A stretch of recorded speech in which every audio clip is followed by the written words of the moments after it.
Hello everyone, welcome to Study IQ. So guys, आपको पता है कि मैंने एक सीरीज़ बीच में स्टार्ट करी थी, that is the exam oriented topic जो ज्योग्राफी के हैं। तो उसी चीज़ को हम आगे भी बढ़ाएंगे। और एक चीज़ मैं आपको बता दूं, बहुत सारी क्लासेस मेरी चल रही हैं। जैसे आपने देखा होगा 10 मिनट सीरीज़ जो हम जनरली करते हैं रेगुलर, वो देखा करो। और कुछ टॉपिक ज्योग्राफी के, क्योंकि मुझे पता है बच्चों को ज्योग्राफी एंड टाइम पे आपको बहुत ज़रूरी होती है कि एग्ज़ाम बहुत सारे सिर पे हैं। तो इंपॉर्टेंट टॉपिक्स ही मैं आपको करवाऊंगा और इंपॉर्टेंट डेटा करवाऊंगा मैं वहाँ पे जो इंपॉर्टेंट है। ऐसा नहीं है कि सब चीज़ें हम पढ़ रहे हैं, वो मैटर नहीं करता, वो हम नहीं पढ़ेंगे, सब कुछ नहीं पढ़ेंगे। ठीक है। सो बने रहो, ठीक है। और देखते हैं आज टॉपिक में हम डिस्कस क्या करेंगे। और इस वीडियो को लेके आ रहा हूं मैं, मेरा नाम है डॉक्टर विपिन गोयल, जैसा आप सबको पता है। बढ़ते हैं आगे जी।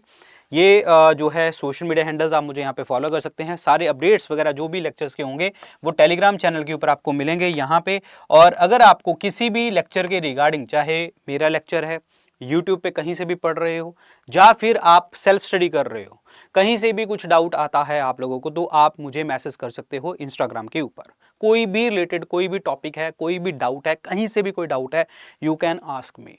ऐसा नहीं है कि मेरा स्टूडेंट होना जरूरी है, ये कुछ नहीं है। हमारे पेड कोर्स में होना जरूरी है, नहीं है। मतलब जरूरी नहीं है कि आपको कोई भी डाउट हो, you can message me on the Instagram. Okay. बाकी जो भी हैं बच्चे, यहाँ पे आप मुझे मैसेज कर सकते हैं। और अगर आप लोग जो है हमारे स्टेट पीसीएस बैचेस के साथ पढ़ रहे हो या पढ़ना चाहते हो, तो मैं आपको बता दूं, अभी हमारा जो है संकल्प बैच 9 वो लॉन्च हुआ था आपका 14 तारीख को। और इसकी जो 20 तारीख है, 20 तारीख लास्ट डे है इसका अंदर एडमिशन लेने का। शाम को 6 बजे जो है इसकी बैचेस क्लासेस स्टार्ट होती हैं। और अगर आप ये कोड लगाते हैं VIP लाइव, तो आपको मैक्सिमम डिस्काउंट देखने को मिलता है। और ये सारे कोर्सेज के जो लिंक हैं वो डिस्क्रिप्शन और कमेंट सेक्शन में है, नहीं तो आप स्टडी आईक्यू ऐप या वेबसाइट पे जाके ये कोर्सेज परचेज कर सकते हैं। तो let's start the topic, that is solar system. देखो, अब मैं पहले आपको ये पूरा सोलर सिस्टम की जो हमने यहाँ पे चीजें लिखी हुई हैं वो नहीं मैं करवाऊंगा। हम जाएंगे पहले पिक्चर्स के ऊपर, पहले पिक्चर्स के ऊपर साथ डिस्कस करेंगे। फिर जब हम इन टॉपिक के मैं स्टार्टिंग में दोबारा लेके आऊंगा आप लोगों को, तो देन उसके बाद पढ़ते हैं। ठीक है।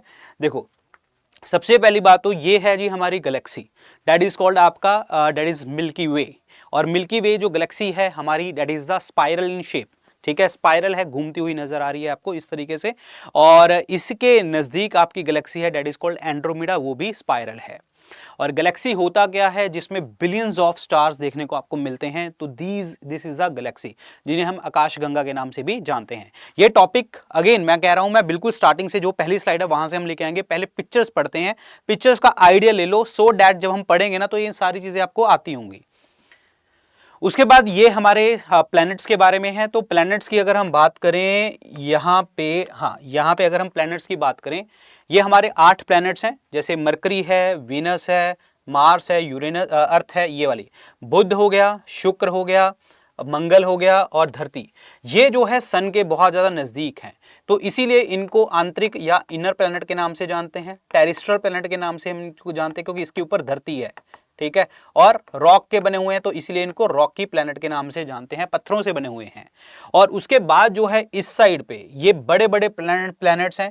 प्लूटो तो अब प्लैनेट नहीं रहा, बट ये प्लैनेट्स बड़े बड़े हैं। प्लूटो तो अभी ड्वार्फ प्लैनेट है, बोना प्लैनेट है आपका। जैसे जुपिटर हो गया, सैटर्न, यूरेनस एंड नेपच्यून, ये बड़े प्लैनेट्स हैं और बर्फ से बने हुए हैं, इसीलिए इनको गैस जाइंट्स के नाम से जानते हैं, आइसी जाइंट्स के नाम से जानते हैं, आउटर प्लैनेट के नाम से जानते हैं, बाहरी ग्रह कहते हैं। क्यों कहते हैं? क्योंकि ये सन से बहुत दूर हैं। एक्स्ट्रा टेरेस्ट्रियल गैस, इन चीजों से नाम नवाजा जाता है, लेकिन अगेन पढ़ेंगे इसको, एक बार पिक्चर्स देखते हैं। अब यहां पे उसके बाद जो है ये सन का फोटो है। जब हम सन को सामने से देखते हैं तो सन की ये वाली लेयर हमें दिखती है, फोटोस्फीयर दिखती है।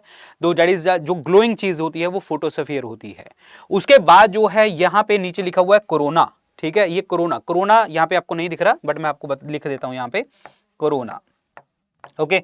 तो कोरोना जो है ये सन की सबसे बाहर वाली लेयर होती है। ये तब दिखती है जब आपके जो है टोटल सोलर इक्लिप्स लग जाता है, पूर्ण ग्रहण लग जाता है, तब ये सन की लेयर दिखती है हमें। उसके बाद यहां पे जो है ये आपका है दैट इज फ्लेयर्स। ये सन फ्लेयर्स, ये गैसेस हैं जो यहां से बाहर की तरफ भाग रही हैं। और उसके बाद है ये सनस्पॉट्स।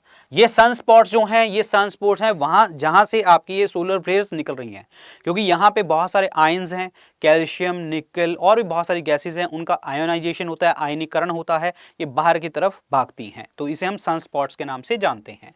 और ये सब पॉइंट आपको पता होने चाहिए। और ये बिल्कुल सेंटर में है कोर, जो सबसे ज्यादा हॉट वाला एरिया है। ये वही एरिया है जहां पे सन की एनर्जी क्रिएट होती है, क्योंकि सन क्या है, एक आपका स्टार है।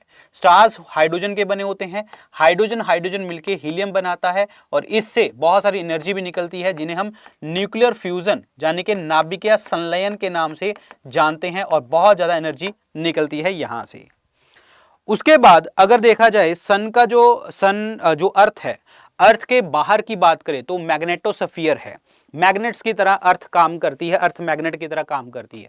ये जो सोलर फ्लेयर जो हमने बात करी थी, ये आयोनाइजेशन वगैरह होती है, तो वो कांटेक्ट में आती है धरती के, और जब वो धरती के कांटेक्ट में आती है तो इस तरीके की पिक्चर्स आपको क्रिएट होती हैं नेचर में, जिन्हें हम बोरेलिस के नाम से अरोरा के नाम से जानते हैं। अगर हम नदर्न साइड पे यानी कि उत्तरी गोलार्ध में देखते हैं आपके आर्कटिक सर्कल के पास, that is called aurora borealis. और ऐसे ही अगर हम सदर्न हेमिस्फीयर अंटार्कटिक के पास जाते हैं तो that is called Arora australis के नाम से जाना जाता है। अगेन इसको पढ़ेंगे डिटेल में, ठीक है, जस्ट पिक्चर्स को अभी डिस्कस करते हैं। उसके बाद है ये solar minimum and solar maximum. मैंने आपसे सनस्पॉट की बात करी थी, जहां से वो सोलर फ्लेयर्स निकलती हैं। यहां पे जो सनस्पॉट्स का टाइम होता है, वो आना जाना जो है वो आपका 11 साल होता है। 11 साल बाद ये आना जाना लगा रहता है। और अगर देखा जाए यहाँ पे जो सनस्पॉट्स हैं, अगर ज्यादा नंबर में दिखेंगे तो हमें सोलर मैक्सिमम कहते हैं, अगर कम नंबर में दिखेंगे उन्हें हम सोलर मिनिमम के नाम से जानते हैं। फिर उसके बाद है प्लैनेट। प्लैनेट की चलो ये डेफिनेशन बाद में पढ़ते हैं, ये जब टॉपिक पढ़ेंगे, ये तो हमने पढ़ लिया है। हाँ, ये धरती की पिक्चर है, ये अगेन पढ़ेंगे बाद में, ठीक है।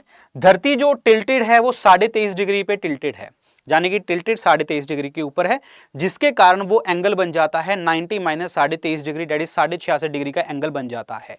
तो इसका मतलब क्या हुआ, धरती टिल्टेड है 23.5 डिग्री पे और एंगल क्या बनाती है 66.5 डिग्री, जिसके कारण सीजन बनते हैं, जिसके कारण सीजन बनते हैं हमारी धरती के ऊपर, ये गर्मी सर्दी वगैरह मौसम जो होता है। ये आपके ड्वार्फ प्लैनेट्स हैं, जैसे सेरेस, एरिस, होमिया, प्लूटो, मेकमेक, ये आपके ड्वार्फ प्लैनेट्स हैं। फिर उसके बाद हैं ये एस्ट्रॉइड्स। तो एस्ट्रॉइड बेल्ट है जी यहाँ पे। सो एस्ट्रॉइड बेल्ट आपको देखने को मिलती है, that is in between the Mars and the Jupiter, Mars और जुपिटर के बीच में। और यहां से बहुत सारे मिट्योर्स, मिट्योराइट्स वगैरह आते हैं। मिट्योर्स होते हैं इस तरीके की चीजें, जैसे ये आपको आ रहा है, बहुत जला हुआ चीज आ रही है। अगर ये सारी चीजें होती हैं एस्ट्रॉइड बेल्ट में, क्षुद्र ग्रह में देखने को में मिलती हैं और वहां पे ही जल जाती हैं। कई बार क्या करते हैं, वो एस्ट्रॉइड बेल्ट से क्रॉस करके धरती के ऊपर आ जाती हैं। जब वो धरती के ऊपर आ जाती हैं तो इसे हम मिट्योराइट के नाम से जानते हैं, और जो धरती के ऊपर कुछ भी कर सकता है। और ऐसा ही धरती के ऊपर जो है महाराष्ट्र में, हमारे इंडिया में देखने को मिला था, जहां पे महाराष्ट्र में जब वो मिट्योर्स आके गिरे थे, मिट्योरेटिक शावर हुआ था, तो वहां पे एक लेक बन गई थी जिसे हम लोनार लेक के नाम से जानते हैं। तो ये हमारी पिक्चर्स में दिखता है। जब सन और अर्थ के बीच में कम डिस्टेंस रह जाता है तो उसे हम पेरिहीलियन कहते हैं। जब सन और अर्थ के बीच में मैक्सिमम डिस्टेंस हो जाता है तो उसे हम एपहीलियन के नाम से जानते हैं। सो यहां पे है एक आपकी बेल्ट, आपको नजर आ रहा होगा, this is called Kuiper belt. Kuiper belt का मतलब क्या होता है, क्यूपिर बेल्ट का मतलब ये है जहां पे कॉमेट्स आपको दिखते हैं। जैसे स्टार जो होते हैं वो आपके सेल्फ ल्यूमिनस बॉडीज होती हैं, हॉट बर्निंग गैसेज होती हैं, लेकिन जो क्यूपिर बेल्ट में आपके कॉमेट्स देखने को मिलते हैं जो कि फ्रोजन गैसेज होती हैं। धरती की तरफ जब आते हैं ये, तो इसका जो हेड है वो गर्म होके मतलब सन की तरफ आते हैं तो ये पिघल जाता है और पीछे एक पूंछ की तरह, टेल की तरह नजर आता है, जैसे हेलिस कॉमेट की बात करते हैं जो 76 सालों के बाद हमें नजर आता है। तो ये क्यूपिर बेल्ट में नजर आते हैं आपके कॉमेट्स, ठीक है, इस तरीके से।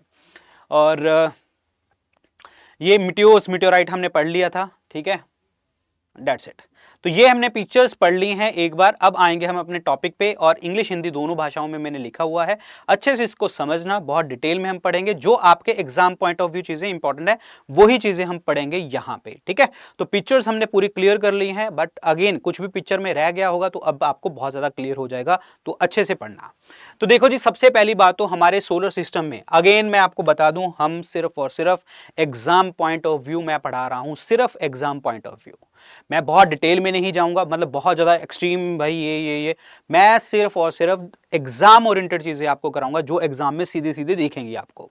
ओके चलिए जी, हमारा सोलर सिस्टम जो है वो मिल्की वे का पार्ट है, आकाशगंगा का पार्ट है, हमने डिस्कस किया था, और जिसकी शेप क्या है, स्पाइरल, जिसे हम सर्पिलाकार के शेप के नाम से जानते हैं। और हमारी नियरेस्ट गैलेक्सी क्या है, एंड्रोमेडा, और उसकी भी स्पाइरल शेप देखने को हमें मिलती है। और ये जो गैलेक्सी वर्ड लिखा हुआ है, गैलेक्सी का मतलब क्या होता है, जहां पे बिलियंस ऑफ स्टार्स देखने को हमें मिलते हैं। और ये हमसे अप्रोक्सीमेटली कितना दूर है, 2.5 million light year. Light year का मतलब क्या होता है, लाइट ईयर जो है एस्ट्रोनॉमिकल डिस्टेंस के यूनिट होते हैं। एक लाइट ईयर होता है 9.45 इंटू 10⁻12 किलोमीटर। अगर यहां पे मीटर आता तो 10⁻15 मीटर बन जाता यहां पे। ओके, ये ध्यान रखना है आपको। और अगर देखा जाए कि हमारा जो सन है, सन जो है वो सेंटर है पूरे सोलर सिस्टम का, और यहाँ पे 8 प्लैनेट्स हैं, ग्रह हैं, मून है, और एस्ट्रॉयड, क्षुद्र ग्रह, कॉमेट, मीटेरॉइड्स, ये सब हमने देखने को मिले हैं। और एक चीज आपको मैं बता दूं, कोई भी चीज अगर सन जो हमारी यूनिवर्स में घूम रही है, उसका सबसे बड़ा रीजन क्या है, दैट इज ग्रेविटेशनल अट्रैक्शन, जिसे हम गुरुत्वाकर्षण आकर्षण के नाम से जानते हैं। कोई भी चीज अगर रिवॉल्व कर रही है, परिक्रमा कर रही है तो, और कोई भी चीज अगर रिवॉल्व कर रही है वो कैसे रिवॉल्व कर रही है, ऐसे, जिसे हम इलिप्टिकल पाथवे के नाम से जानते हैं। ठीक है, ये ध्यान रखना। और यूनिवर्स की स्टडी को हम क्या कहते हैं, कॉस्मोलॉजी, जिसे हम ब्रह्मांड विज्ञान के नाम से जानते हैं। और 8 प्लैनेट कौन से हैं, ये भी पढ़े भी थे हमने, Mercury, Venus, Earth, Jupiter, Earth, Mars, Jupiter, Saturn, Uranus, Neptune, ये आपको बताऊंगा। लाइट ईयर हमने डिस्कस कर लिया, यूनिट ऑफ डिस्टेंस है, और इसके माप भी हमने जान लिए। ये है जी आपकी आकाशगंगा, जिसे हम मिल्की वे के नाम से जानते हैं। ये सारे प्लैनेट्स हैं आपके, जो आपके उसमें स्लाइड्स में लिखे थे। और मैंने आपसे बात करी थी कि ये वाले planets Rocky, terrestrial, inner planets, inner इसलिए क्योंकि सन के पास है, और उसके बाद जो है यहाँ पे टेरेस्ट्रियल इसलिए धरती है, रॉकी इसलिए क्योंकि यहाँ पे रॉक्स की बनी हुई है। और ये सारे क्या हैं, गैस जाइंट्स हैं, ठीक है, आइसी जाइंट्स हैं, और जोवियन प्लैनेट के नाम से भी इसको जानते हैं। किनको, जुपिटर, सैटर्न, यूरेनस और नेपच्यून को। यहां पे देखिए जी, अब हम बात करेंगे सन के बारे में। सन के बारे में हम ऑलरेडी डिस्कस कर लिया है, बट पढ़ेंगे। सन जो है वो सेंटर है यूनिवर्स का। धरती से कितना दूर है, अप्रोक्सीमेटली 150 मिलियन किलोमीटर, जिसे हम क्या कहते हैं, 1 AU, खगोलीय यूनिट जिसे कहते हैं, एस्ट्रोनॉमिकल यूनिट जिसे हम कहते हैं। धरती से जो लाइट है, सॉरी, सन से जो लाइट है धरती के ऊपर 8.5 मिनट्स में पहुंचती है, जाने के 498 सेकंड में पहुंचती है, ये याद रखना है, धरती के ऊपर। और हाइड्रोजन और हीलियम मेन गैसेज होती हैं, क्योंकि सन जो है वो ऑलरेडी स्टार है, सेल्फ ल्यूमिनस बॉडी है, हाइड्रोजन बनी है, हाइड्रोजन से हाइड्रोजन बनेगी तो हीलियम बन जाएगी, तो ये प्रोमिनेंट गैसेज हैं। और यहां पे जो रिएक्शन होती है उसे हम क्या कहते हैं, न्यूक्लियर फ्यूजन के नाम से जानते हैं, नाभिकीय संलयन के नाम से उसको हम जानते हैं। जो कोर है, बिल्कुल सेंटर है आपका सन का, वो सबसे हॉटेस्ट रीजन है, सबसे गर्म वाला पार्ट है, क्योंकि वहां पे ही आपका नाभिकीय संलयन देखने को मिलती है, वहीं से आपकी एनर्जी आती है। जब हम सन को देखते हैं तो हमें जो चीज दिखती है उसे हम क्या कहते हैं, फोटोस्फीयर के नाम से जानते हैं। और सबसे बाहर वाली जो लेयर है सन की, उसे हम क्या कहते हैं, कोरोना, जहां पे आपकी सबसे ज्यादा हॉट गैसेस देखने को मिलती हैं। ये कोरोना कब दिखती है, जब टोटल सोलर इक्लिप्स लगता है, यानी कि सूर्य का पूर्ण ग्रहण लगता है, तब ये चीज हमें दिखती है। ये ऑलरेडी पढ़ा भी था। सन के पास जो सरफेस टेम्परेचर है वो 6000 डिग्री सेल्सियस है, लेकिन जो कोर का टेम्परेचर है, सेंटर का टेम्परेचर है, 1.5 इंटू 10⁻7 केल्विन देखने को मिलता है। कई बार स्टैटिक डेटा पूछ लेता है एग्जामिनर, तो इसीलिए आपको ये डेटा मैंने लिखा है यहां पे। ये ऑलरेडी पढ़ चुके हैं। कोरोना जो बाहर वाली लेयर है, फोटोस्फीयर जो हमें ग्लोइंग सरफेस दिखता है, सन फ्लेयर या सोलर फ्लेयर्स जहां पे आपकी हॉट बर्निंग गैसेस आपकी बाहर निकलते हैं, आयनाइजेशन होती है। और उसके बाद है सनस्पॉट्स जो 11 साल बाद देखते हैं, ये हमने डिस्कस कर लिया था। अब यहां पे देखिए जी, कोरोना जो है एक कोरोना का मतलब क्या होता है, जो बाहर वाली लेयर है वहां पे, और यहां से बहुत सारी चीजें एमिट होती है, बाहर निकलती हैं, जैसे कि आयरन हो गया, कैल्शियम हो गया, और निकल आयंस देखने को हमें मिलते हैं। यहाँ पे इनका आयनाइजेशन होता है। जैसे जैसे आयनाइजेशन होगा और इस कोरोना का जो टेम्परेचर है वो बढ़ता रहेगा। सोलर फ्लेयर, सोलर विंड की हमने बात करी थी। ये क्या होता है, जहां से आपके चार्ज्ड पार्टिकल रिलीज होते रहते हैं सन पे। Release from the upper atmosphere of the sun. ये जो चार्ज पार्टिकल हैं ये ट्रैप कर लेते हैं अर्थ की मैग्नेटिक फील्ड में, जो मैंने आपसे बात करी थी, जहां से ऑरोरा वाला फिनोमिना आता है। और अगर नॉर्दर्न हेमिस्फीयर की बात करें तो ऑरोरा बोरेलिस के नाम से जानते हैं, जिन्हें हम नॉर्दर्न लाइट के नाम से जानते हैं। और ऐसी सदर्न हेमिस्फीयर में वो ऑरोरा ऑस्ट्रेलिस के नाम से जानते हैं, जिन्हें हम आपकी सदर्न लाइट्स के या सदर्न जो है आपकी ऑस्ट्रेलिस या आपका सदर्न लाइट्स के बारे में हम कहते हैं।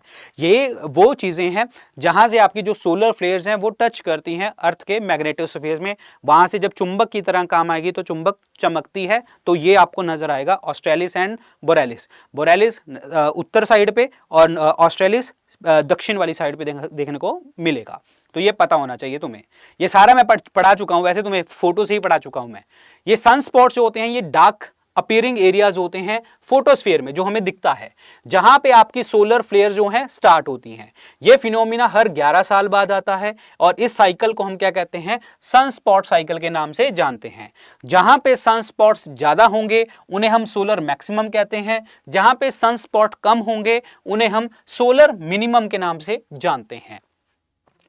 अब दूसरी बात आती है प्लैनेट्स की। तो जिसमें हमने बात करी थी कि भाई हमारे 8 प्लैनेट्स हैं, 8 ग्रह हैं। ये एक सेलेस्टियल बॉडी है। देखो सेलेस्टियल बॉडी का मतलब ये होता है जो आकाश में दिख रही हो, जो हमें यूनिवर्स में दिख रही हो। तो आकाश में कोई भी चीज है, अपनी लाइट है उसकी, घूम रही है धरती मतलब एटमॉस्फेयर में घूम रही है, तो that is called celestial body, आकाशीय पिंड जिसे हम कहते हैं। ये क्या होना चाहिए, देखिए इसका एक ऑर्बिट होना चाहिए सन के अराउंड, कहने का मतलब सन के अराउंड परिक्रमा करती होनी चाहिए। दूसरा, इसके पास इतना इक्विलिब्रियम होना चाहिए कि अपने आप को ये राउंड शेप में ले आए। तो मतलब इसकी शेप जो होगी आपकी नियरली राउंड स्फीयर शेप देखने को हमें मिलेगी। और ये ऑर्बिट करता होना चाहिए सन के अराउंड, गॉट इट। और जैसे ये मतलब यहां से घूमेगा, जब ये ऑर्बिट करेगा, मतलब सन के अराउंड ऐसे ऑर्बिट करेगा, तो वहां का एरिया जो है वो क्लीन करता होना चाहिए, मतलब आसपास इसका सारा एरिया क्लीन करता होना चाहिए। It has clear the neighbourhood around its orbit. जहां जहां से ये घूमेगा तो अपना नेबरहुड यानी कि आसपास का एरिया वहां पे क्लियर करता होना चाहिए। तो कहने का मतलब ये है प्लैनेट्स के लिए 3 डेफिनेशन है, 3 पॉइंट्स हैं। एक तो उसकी शेप जो है वो राउंड होनी चाहिए, हाइड्रोस्टैटिक मतलब एक मीडियम होना चाहिए, रिजिड फोर्सेस जो हैं वो आपके एज्यूम कर ले कि इक्विलिब्रियम पोजीशन के ऊपर आ गई। दूसरा जो है एक जो है सेलेस्टियल बॉडी मतलब आई मीन यहाँ पे ऑर्बिट करता होना चाहिए सन के अराउंड, यानी कि आपकी परिक्रमा करता होना चाहिए। दूसरा, जब वो परिक्रमा करेगा, किसी के भी अराउंड परिक्रमा करता है, तो आसपास का जो एरिया है वो क्लियर करता होना चाहिए। तो उस चीज को हम प्लैनेट्स के नाम से जानते हैं। अब हमारे 8 प्लैनेट हैं जैसे हमने डिस्कस किया था। जैसे हमने इनर प्लैनेट के बारे में बात करी थी, जो अंदरूनी है, आंतरिक हैं, टेरेस्ट्रियल जहां पे धरती है, रॉकी जहां पे रॉक्स हैं। और वो कौन से हैं पढ़ लिए हमने, बुध, शुक्र, पृथ्वी और मंगल, यानी कि मरकरी, वीनस, अर्थ और मार्स। और ऐसा ही हमारा आउटर प्लैनेट है, बाहर के ग्रह हैं, जिन्हें हम गैस जाइंट्स और जाइंट प्लैनेट के नाम से जानते हैं। जैसे जुपिटर है, सैटर्न है, यूरेनस है और नेपच्यून। जुपिटर, शनि और बृहस्पति, शनि, यूरेनस और नेपच्यून जिसे हम कहते हैं।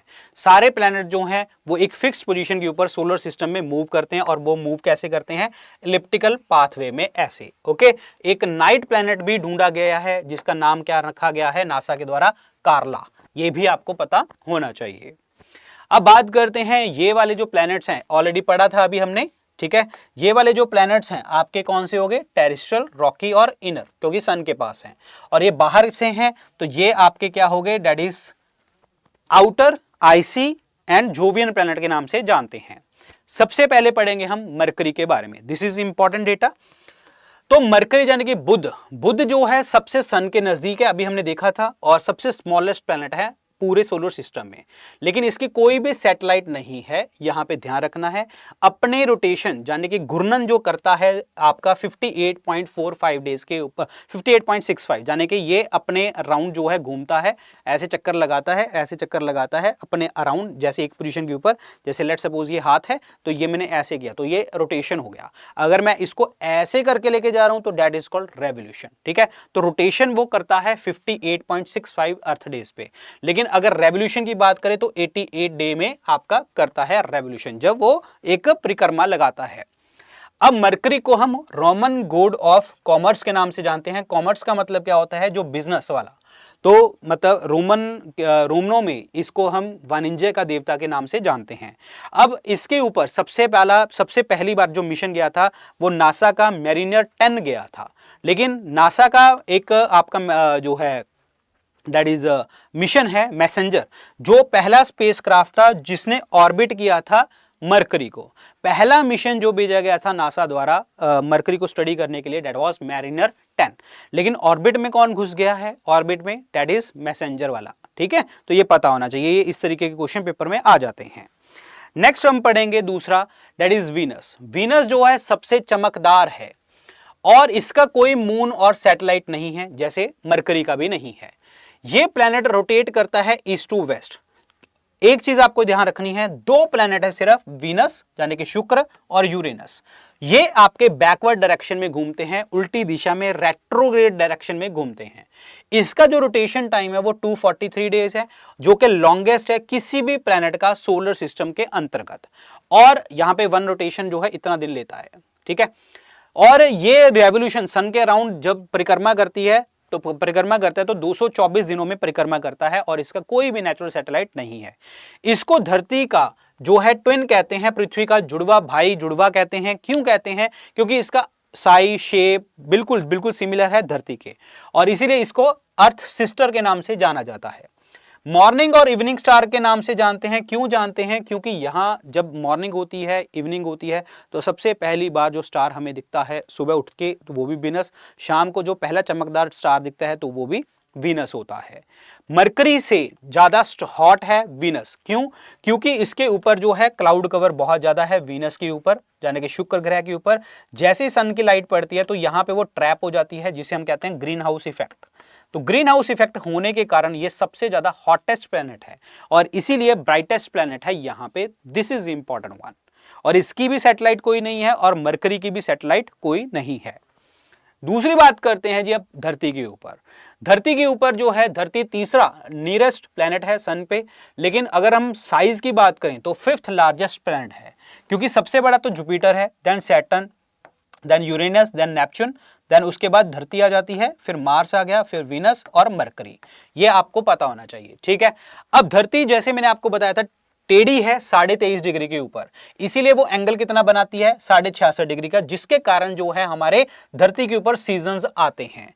और अर्थ जो है अर्थ का अकेला मून है, दैट इज मतलब अगेन हमारा मून जो सैटेलाइट जो है मून है, दैट इज चंद्रमा। और अर्थ रोटेट करती है west to east. Blue planet के नाम से, नीला ग्रह कहते हैं क्योंकि पानी बहुत ज्यादा है, और इसका अपना नेचुरल सैटेलाइट है जिसे हम कहते हैं मून। धरती अपने अराउंड जो मतलब चक्कर लेती है, 24 घंटे में एक चक्कर लेती है। जब वो रोटेशन करती है, चक्कर लेती है, यानी कि 23 घंटे 56 मिनट में। और इसी चक्कर में जब वो रोटेशन करती है, यानी कि घूर्णन करती है, जिसके कारण दिन और रात का फिनोमिना बनता है, दिन और रात का। और जब सन के अराउंड परिक्रमा लगाती है तो वो 365 दिन 65.25 डेज में एक परिक्रमा लगाती है, जिसके कारण सीजन बनते हैं। अब सीजन बनने के दो कारण हो गए, एक तो रेवोल्यूशन हो गया और दूसरा टिल्टेड हो गया। जो धरती टिल्टेड है, टेढ़ी है 23.5 डिग्री के ऊपर। सन की जो लाइट है वो 8.3 मिनट में पहुंचती है, यानी कि 498 सेकंड में पहुंचती है, ये हमने पढ़ा था। और धरती के पास एक प्रोटेक्टिव लेयर है जिसे हम ओजोन लेयर के नाम से जानते हैं, और वो आपके एटमॉस्फेयर की स्ट्रेटोस्फीयर यानी कि समताप मंडल में देखने को हमें मिलती है, जिसके कारण जो है वो यूवी रेज यहाँ पे नहीं आ पाती। और ये रीजन है आपकी धरती पे प्रोटेक्शन का। और ये भी कह सकते हैं कि धरती के ऊपर हम रह क्यों सकते हैं, क्योंकि गोल्डीलॉक जोन है। अब ये गोल्डीलॉक जोन का मतलब क्या होता है? गोल्डीलॉक जोन का मतलब ये होता है कि यहाँ पे एक हैबिटेबल जोन है, और साथ के साथ जो है यहाँ पे इतना टेम्परेचर बहुत ज़्यादा गर्म या बहुत ज़्यादा ठंडा नहीं है, और इक्वल मतलब नॉर्मल पानी मिल जाता है यहाँ पे जिंदा रहने के लिए। सन से एक इक्वल मतलब एक अच्छी खासी दूरी पे देखने को हमें मिलता है। तो जो प्लैनेट्स ऐसे होंगे जहाँ पे पानी भी होगा, ना ठंडे ना गर्म, और अच्छा डिस्टेंस होगा सन से, जहाँ पे हम रहा जा सके, तो उसे हम हैबिटेबल जोन और गोल्डीलॉक जोन के नाम से हम उसको जानते हैं। ठीक है, और धरती पे गोल्डीलॉक जोन देखने को हमें मिलता है। नेक्स्ट ग्रह है जी हमारा मंगल।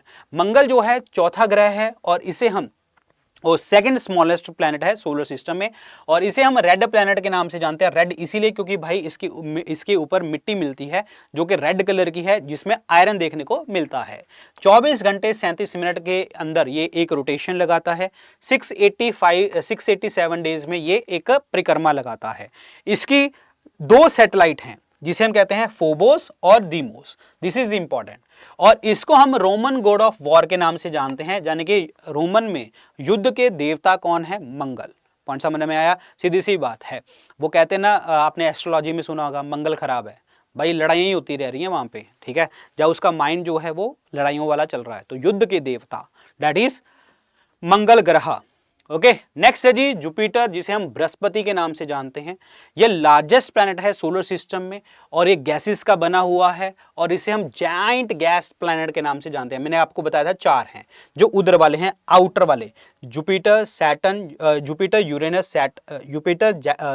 जुपिटर सैटर्न यूरेनस और नेपच्यून, और इन्हें हम गैस जाइंट्स के नाम से जानते हैं। और इनको हम विंटर प्लैनेट के नाम से जानते हैं, यानी कि शीतकालीन ग्रह। क्यों कहते हैं? क्योंकि इसका पूरा साल का जो एवरेज टेम्परेचर होता है वो नेगेटिव सिचुएशन में चला जाता है, जिसके कारण वहां पे बर्फ होती है, ठंड होती है सबसे ज्यादा। इसीलिए हम वहां पे जुपिटर को, बृहस्पति को विंटर प्लैनेट के नाम से जानते हैं।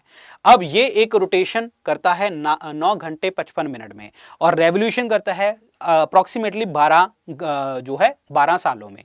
और जुपिटर के ऊपर जो है शॉर्टेस्ट डे होता है सोलर सिस्टम का। ये पॉइंट याद रखने हैं तुम्हें, शॉर्टेस्ट डे होता है सोलर सिस्टम का। जुपिटर के ऊपर हल्की फुल्की एक रिंग्स नजर आती हैं आपको, जैसे ऐसे हल्की फुल्की फेंट रिंग्स नजर आती हैं। ये फेंट क्यों है, ये रिंग्स क्यों नजर आती हैं? क्योंकि डस्ट पार्टिकल्स होते हैं, मिट्टी के पार्टिकल्स देखने को हमें मिलते हैं। सोलर सिस्टम की सबसे बड़ी सैटेलाइट होती है गैनीमेड, और गैनीमेड जो है वो जुपिटर की सैटेलाइट देखने को हमें मिलती है। गैनीमेड के अलावा यहाँ पे Callisto, Io, Europa, these are also the satellites of the Jupiter. लेकिन सबसे बड़ी सैटेलाइट गैनीमेड है, जुपिटर की भी और पूरे सोलर सिस्टम की भी ये सैटेलाइट देखने को हमें मिलती है। ये इतनी बड़ी है, मरकरी से भी बड़ी है ये ध्यान रखना है। नेक्स्ट है जी सैटर्न, शनि ग्रह। ये छठा प्लेनेट है जी हमारा, सन से दूर, और सेकंड लार्जेस्ट प्लेनेट है सोलर सिस्टम में। ये एक ऐसा प्लेनेट है जिसकी एवरेज डेंसिटी जो है वो कम है पानी से भी। पानी की जो आपकी मैक्सिमम डेंसिटी होती है वो 4 डिग्री होती है, लेकिन इसकी जो एवरेज डेंसिटी है वो पानी से भी कम है। सैटर्न का जो रोटेशन टाइम है वो 10 घंटे 34 मिनट है, और 29.5 ईयर्स एक रेवोल्यूशन में लेता है, एक घूर्णन, एक परिक्रमा में लेता है। ये एक ऐसा जो है प्लेनेट है जिसकी आपकी सैटेलाइट है टाइटन। टाइटन जो है इसकी सैटर्न की, यानी कि शनि ग्रह की सबसे बड़ी सैटेलाइट है। पूरे सोलर सिस्टम की वो दूसरी सैटेलाइट है, सबसे बड़ी वाली, क्योंकि सबसे बड़ी कौन सी है? गैनीमेड है। दूसरे नंबर पे कौन सी आ गई? टाइटन आ गई। और टाइटन किसकी सैटेलाइट है? सैटर्न की। और ये एक जो है it is only moon in the solar system with clouds and A dense planet like atmosphere. ये एक ऐसा जो है दैट इज मून है, यानी कि टाइटन जो सैटेलाइट है वो एक ऐसी सैटेलाइट है पूरे सोलर सिस्टम के ऊपर जहां पे आपका प्लैनेट जैसा एटमॉस्फेयर भी देखने को मिलता है, और इसीलिए टाइटन इंपॉर्टेंट बन जाती है। टाइटन किसकी सैटेलाइट होगी? आपके सोलर सिस्टम में सैटर्न की हो जाती है, शनि ग्रह की हो जाती है। तो ये पता होना चाहिए। नेक्स्ट है जी आपका प्लैनेट यूरेनस। यूरेनस 7वां प्लैनेट है, और ये विजिबल जो है नेकेड आई से नहीं दिखता, और टेलीस्कोप से पहली बार देखने वाला प्लैनेट जो आया था वो भी आपका यूरेनस था, क्योंकि नेकेड आंख, सीधी आंख से तो देख नहीं सकते। और ये अपने रोटेशन यानी कि घूर्णन ईस्ट टू वेस्ट करता है, और हाइड्रोजन, हीलियम और मीथेन यहाँ पे मैक्सिमम गैसेज देखने को मिलती हैं। ये कोल्ड होता है, ठंडा होता है, क्योंकि ये अच्छी खासी डिस्टेंस पे है सन से। लेकिन ये प्लैनेट जो है ग्रीन कलर का हमें नजर आता है। ग्रीन कलर क्यों आता है? क्योंकि यहां पे मीथेन गैस देखने को हमें मिलती है। जैसे हमने डिस्कस किया था कि ब्लू प्लैनेट धरती, वो क्यों कहा था? क्योंकि वहां पे पानी है। ये ग्रीन है, क्यों कहा है? क्योंकि मीथेन है। मार्स यानी कि मंगल को हमने रेड प्लैनेट बोला है, क्योंकि वहां पे मिट्टी जो है वो वहां पे आयरन देखने को हमें मिलता है। और ये एक ऐसा प्लैनेट है जो पहली बार जो है जिसको हमने टेलीस्कोप से देखा है, और इसको और क्या कहते हैं? एंशिएंट ग्रीक गॉड के नाम से भी जानते हैं, यानी कि यूनानी देवता के नाम से भी जाना जाता है, प्राचीन यूनानी देवता के नाम से, एंशिएंट ग्रीक गॉड के नाम से भी जाना जाता है यूरेनस को। यह पॉइंट भी तुम्हें पता होना चाहिए। नेक्स्ट लास्ट जो प्लैनेट है वो है आपका नेपच्यून। नेपच्यून जो है 8th प्लैनेट है और इसका 16 घंटे में एक रोटेशन घूर्णन लगता है, 165 सालों में आपकी परिक्रमा लगती है। ये एक ऐसा प्लैनेट है जो पूरे सन से बहुत ज्यादा दूर है, फारदेस्ट देखने को हमें मिलता है। नेपच्यून के पास भी जो है मीथेन रिंग्स देखने को मिलती हैं ऑफ सब जीरो टेम्परेचर, और इसको विंडिएस्ट प्लैनेट के नाम से जानते हैं क्योंकि हवा बहुत ज्यादा चलती है यहाँ पे। विंडिएस्ट प्लैनेट यानी कि हवा बहुत चलती है यहाँ पे। तो दिस इज इंपॉर्टेंट। तो 8 के 8 ग्रह पढ़े हैं हमने और इसमें हमने सिर्फ इंपॉर्टेंट चीजें ही पढ़ी हैं जो exam point of view important हैं, ठीक है, वही आपको पढ़ के जाना है। नेक्स्ट कुछ फैक्ट्स हैं, ऑलरेडी पढ़ चुके हैं बट पढ़ लीजिए। जैसे सबसे ब्राइटेस्ट प्लैनेट कौन सा है? जुपिटर, ये पढ़ा था हमने। सॉरी बिगेस्ट, ब्राइटेस्ट तो वीनस है, सबसे बड़ा वाला जुपिटर, सबसे छोटा वाला मरकरी, और ब्राइटेस्ट प्लैनेट वीनस, और बिगेस्ट स्टार कौन सा है? Dog star. ऐसा प्लैनेट, ऐसा ग्रह जिसकी सबसे ज्यादा सैटेलाइट है वो है जुपिटर। सबसे ठंडा प्लैनेट है नेपच्यून क्योंकि सबसे दूर है। रेड प्लैनेट मार्स, मंगल ग्रह, क्योंकि मिट्टी आपकी आयरन है यहाँ पे। बिगेस्ट सैटेलाइट कौन सी है? गैनीमीड, जो कि जुपिटर की है। स्मॉलेस्ट सैटेलाइट जो सोलर सिस्टम की है वो है डीमोस, जो कि आपके मंगल ग्रह की देखने को हमें मिलती है। ब्लू प्लैनेट कहते हैं धरती को, पानी है। रेड प्लैनेट किसे कहते हैं? मंगल को, मिट्टी, मिट्टी में क्या है? दैट इज आयरन है। और अर्थ ट्विन, अर्थ सिस्टर किसे कहते हैं? वीनस को, क्योंकि अर्थ साइज शेप बिल्कुल सेम है अर्थ जैसा। मॉर्निंग और इवनिंग स्टार किसे कहते हैं? बुध ग्रह, शुक्र ग्रह को कहते हैं, वीनस को कहते हैं। और ग्रेटेस्ट एवरेज डेंसिटी किसकी है? धरती की है आपकी। लोएस्ट एवरेज डेंसिटी किसकी है? सैटर्न यानी कि शनि की है। हॉटेस्ट प्लैनेट वीनस को कहते हैं, शुक्र ग्रह को। डीपेस्ट ओशन किस ग्रह पे देखने को हमें मिलते हैं? जुपिटर में। स्ट्रॉन्गेस्ट मैग्नेटिक फील्ड किसकी है? जुपिटर की है। रेट्रोग्रेड रेवोल्यूशन जो ईस्ट टू वेस्ट करते हैं वो वीनस और यूरेनस करते हैं, ये हमने पढ़ा था। Brightest star outside the solar system जिसे हम कहते हैं साइरस, जिसे हम डॉग स्टार के नाम से भी जानते हैं। जो क्लोजेस्ट स्टार है सोलर सिस्टम में वो है आपका प्रोक्सिमा सेंचुरी। लेकिन इसके बाद, प्रोक्सिमा सेंचुरी के बाद आता है अल्फा सेंचुरी, और अल्फा सेंचुरी के बाद आता है बर्नार्ड स्टार्स। तो ये पता होना चाहिए तुम्हें डेटा, ठीक है। फैक्चुअल डेटा इस तरीके से पूछा जाता है। सबसे ब्राइट ये जो है ब्राइटेस्ट स्टार कौन सा है आपका? ब्राइटेस्ट प्लैनेट कौन सा है? That is Venus. लेकिन सोलर सिस्टम के बाहर कौन है? Dog star. और सबसे क्लोजेस्ट जो है आपका सोलर सिस्टम में कौन सा है? Proxima Centauri. प्रोक्सिमा सेंचुरी के बाद है अल्फा सेंचुरी और उसके बाद है बर्नार्ड स्टार। ये ध्यान रखना है, ये डेटा इंपॉर्टेंट है। बाकी तो चलो डेटा पढ़ लेते हैं, ये भी बहुत इंपॉर्टेंट है। स्ट्रॉन्गेस्ट मैग्नेटिक फील्ड जुपिटर की है। रेट्रोग्रेड रेवोल्यूशन वीनस और यूरेनस की है। नेक्स्ट अब हम बात करेंगे बोने ग्रह की, ड्वार्फ प्लैनेट की। अब इसको याद करने के लिए आपको यह पता होना चाहिए कि यहां पे आपको पता होना चाहिए प्लैनेट की डेफिनेशन। दिमाग लगाओ, हमने पढ़ा था कि एक ऐसा प्लैनेट किसको कहते हैं? या तो राउंड शेप में ले आए, या जब वो घूमेगा वो अपने आसपास की जगह साफ करता होना चाहिए, ठीक है, यही पढ़ा था हमने। तो ऐसा ही अब ड्वार्फ प्लैनेट है, यानी कि वो चीजें वहां पे जो प्लैनेट की डेफिनेशन में थी वो ये नहीं कर पाता, तो वो इसीलिए इसको डार्क प्लैनेट की कैटेगरी में ले लिया गया है। और ये छोटे प्लैनेट्स होते हैं, बोने ग्रह होते हैं सोलर सिस्टम में, और ये आपकी नियरली राउंड शेप होते हैं बट ज़्यादा नहीं। बट कोई भी बॉडी जो सन के अराउंड घूमती है उसे हम, और छोटा बहुत, थोड़ा बहुत जो है राउंड शेप में आ जाते हैं, ड्वार्फ प्लैनेट के नाम से जानते हैं। इनकी कोई भी सैटेलाइट नहीं होती, कोई भी उपग्रह नहीं होता। जैसे सेरेस हो गया, Pluto, Haumea, Makemake and Eris, these are the dwarf planet. This is super important, ठीक है। जो सेरेस है ये आपको देखने को मिलता है एस्ट्रॉयड बेल्ट में, क्षुद्र ग्रह में देखने को हमें मिलता है, क्षुद्र ग्रह में देखने को हमें मिलता है। ये पता होना चाहिए तुम्हें, सेरेस वाला, ये हम आगे भी पढ़ेंगे। Now this is the asteroid belt, ये हमने डिस्कस किया था। एस्ट्रॉयड बेल्ट जो होते हैं ये पत्थर होते हैं, ये घूमते रहते हैं कहाँ पे? डेट इज मार्स और जुपिटर के बीच में जो बेल्ट है हमारी, मार्स और जुपिटर के बीच में जो बेल्ट है एस्ट्रॉयड बेल्ट, वहां पे ये आपके एस्ट्रॉयड्स हैं।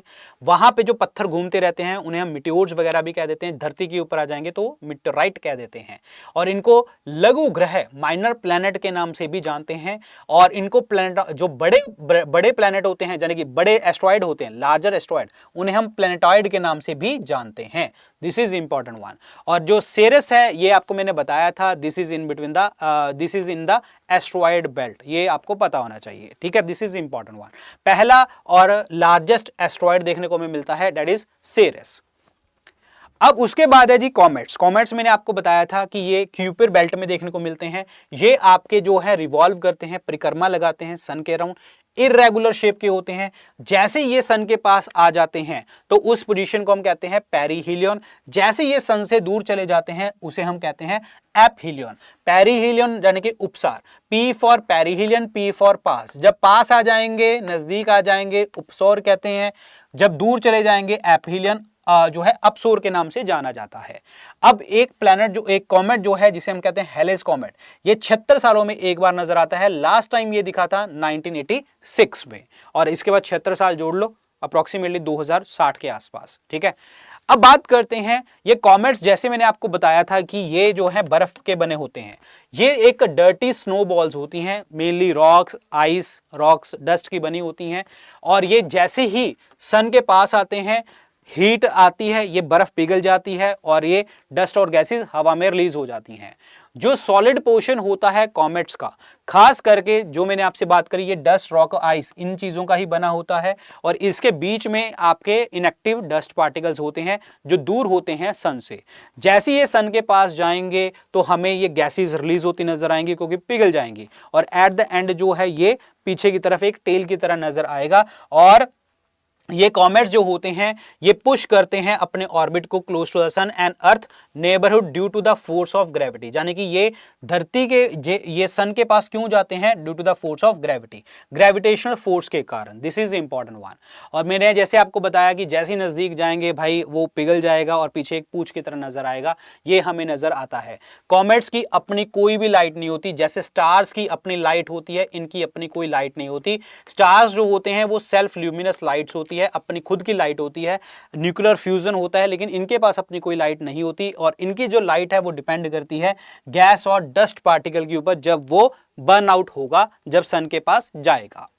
नेक्स्ट है जी मिटियोर्स, उल्का पिंड। मैंने आपसे बात करी थी, उल्का पिंड जो होते हैं ये रॉकी प्लैनेट्स होते हैं, पीस होते हैं, और ये एस्ट्रॉयड बेल्ट के बीच में चलते हैं। लेकिन अगर वहां पे ही खत्म हो जाते हैं, कई बार वो धरती में एंटर कर जाते हैं एस्ट्रॉयड बेल्ट से धरती में, तो उसको हम मिटेओराइट्स कह देते हैं। जब वो मिटेओराइट्स धरती के ऊपर गिर जाते हैं तो एक क्रेटर की फॉर्म में आ जाते हैं। ऐसा ही क्रेटर देखने को मिला था आपका नदर्न एरिजोना, और ऐसा ही हमें इंडिया में लेक लोनार जो हमारी महाराष्ट्र में है, एंड द जगह the place is called Buldhana district of Maharashtra. तो ये एक म्यूटेरिटिक लेक है, क्रेटर लेक देखने को हमें मिलती है। तो दिस इज कॉल्ड मिटियोर्स और उल्का पिंड। ठीक है, नेक्स्ट पॉइंट है जी हमारा सैटेलाइट के बारे में, इंपॉर्टेंट है। सैटेलाइट जिसे हम उपग्रह कहते हैं, ये सैटेलाइट मूव करते हैं हमेशा वेस्ट टू ईस्ट, लेकिन इनका कोई एटमॉस्फेयर और इनके ऊपर कोई पानी नहीं होता। ऐसा ही धरती की अपनी सैटेलाइट है, खुद की नेचुरल सैटेलाइट है मून। मून जो है वो आपके धरती से अप्रोक्सीमेटली 8,84,000 किलोमीटर दूर है। 8 lakh away from the earth, नहीं, क्योंकि 3,84,000 दूर है। ठीक है, अप्रोक्सीमेटली। और मून जो है वो रिवॉल्व करता है धरती के अराउंड, और मून जो है 27 दिन 7 घंटे और 43 मिनट लेता है रोटेशन और रेवोल्यूशन में। ये ध्यान रखना, 27 दिन 7 घंटे 43 मिनट। मून जो है 5th लार्जेस्ट नेचुरल सैटेलाइट है सोलर सिस्टम के बीच में।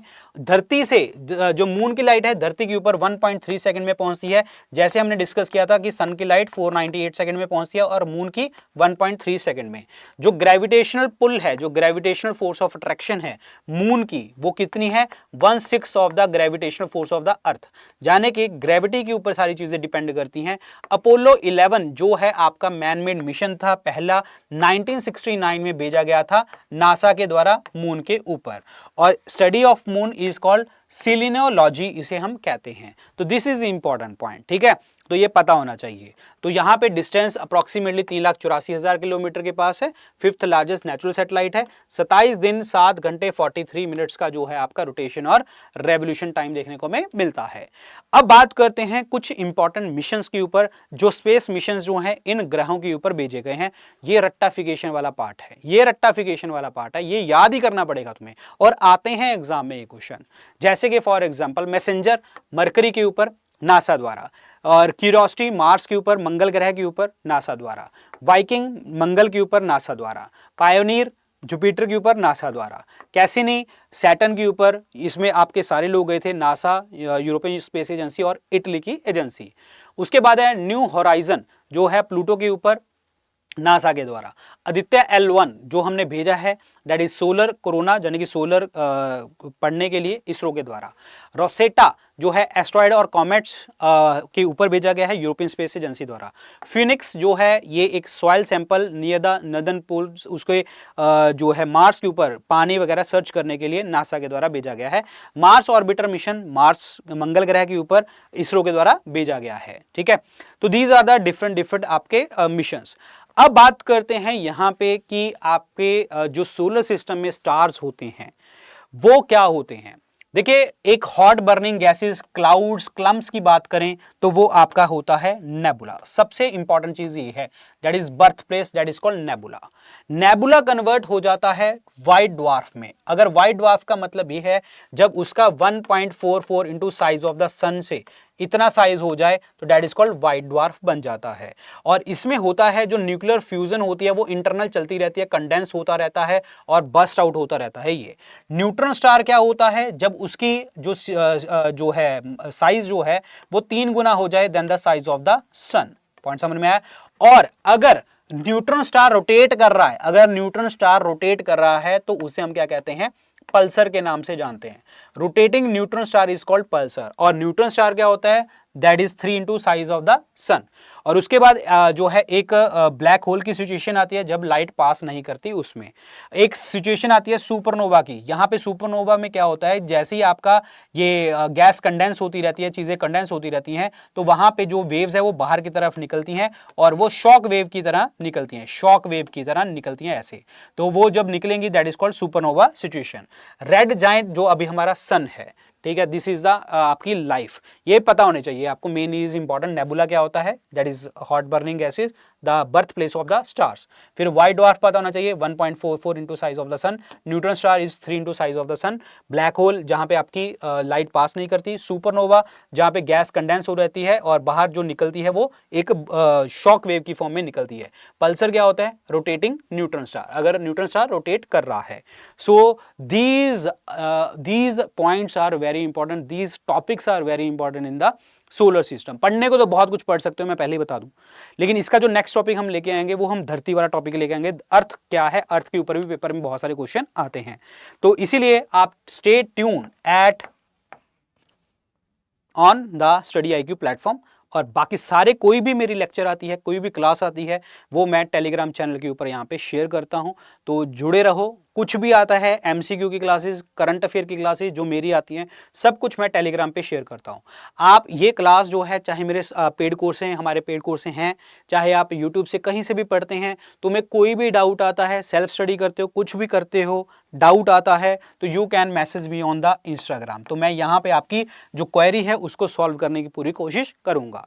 बाकी आप लोग जो हैं अगर स्टेट PCS एग्जाम की तैयारी कर रहे हैं तो आप हमारे इन स्टेट PCS बैचेस के अंदर एडमिशन लेना चाहते हैं तो आप ले सकते हैं। तो अभी बैच जो है हमारा क्लोजिंग है बैच नंबर 9 की 20 नवंबर को। अगर आप इसमें एडमिशन लेते हैं आपको एक कोड लगाना पड़ेगा VIP लाइव, तो आपको मैक्सिमम डिस्काउंट मिल जाएगा।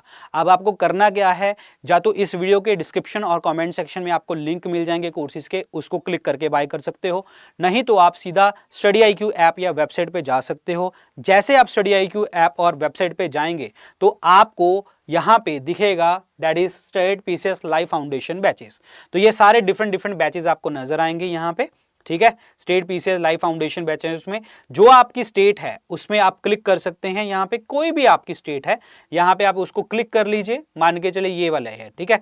तो ये क्लिक कर लीजिए, यहाँ पे आपको नजर आएगा बाय नाउ, तो बाय नाउ का बटन दबाइए। यहाँ पे सभी में ऐसा ही होगा। स्टडी IQ का कोई भी आप कोर्स लेते हैं तो यहाँ पे जैसे आपने कुछ प्राइस दिखाएगा, ऑफर अवेलेबल दिखाएगा, ये कुछ कोड्स दिए गए हैं, इन कोड को अप्लाई करके भी डिस्काउंट मिल जाएगा। लेकिन नीचे आपको दिखा होगा गॉट ए कूपन कोड, तो वहां पे आपको एक कोड डालना है VIP लाइव। क्या डालना है, VIP लाइव। जैसे आप इसको कोड को डालेंगे ना तो आपको और भी एडिशनल डिस्काउंट मिल जाएगा। तो इन बैचेस में हम आपको हर क्लास में इंग्लिश हिंदी में नोट्स प्रोवाइड करते हैं, हैंड रिटन नोट्स प्रोवाइड करते हैं। इसी तरीके से आपको पढ़ाया जाता है, डिटेल में पढ़ाया जाता है, प्रीलिम्स और मेंस को फोकस करके। और हर क्लास में आपको जो है हैंड रिटन नोट्स मिलते हैं, हर क्लास की पीपीटी पीडीएफ मिलती हैं जो कि प्री और मेंस में आपको काम आती हैं, और साथ के साथ जो है 1-to-1 मेंटोरशिप मिलेगी। इन बैचेस में सीसैट की तैयारी करवाई जाएगी और प्रीलिम्स के लिए test series, mains answer writing programme, सब कुछ इन बैचेस के अंदर मिलेगा। तो आप ज्वाइन कर सकते हैं इन बैचेस को, और जो भी मेरी क्लास आती है वो मैं हमेशा आपको बता दूं कि मैं टेलीग्राम चैनल के ऊपर यहाँ पे शेयर करता हूँ डॉक्टर विपिन गोयल के नाम से, तो यहाँ पे कनेक्ट रहो और यहीं पे सारी अपडेट्स मिलते हैं। बाकी नेक्स्ट टॉपिक जल्दी ही लेके आएंगे, और एमसीक्यू की क्लासेस जो चलती हैं उनको भी मेरी क्लासेस को देख लिया करो, सो डैट आपकी प्रेपरेशन और भी अच्छी हो जाए। और एक और चीज आपको बताना चाहूंगा, current affairs, science and tech के करंट अफेयर्स कल आएंगे हमारे रात को 9 बजे, उन क्लासेस को देखना मत भूलना। So good luck guys, take care, bye bye, जय हिंद, थैंक यू सो मच।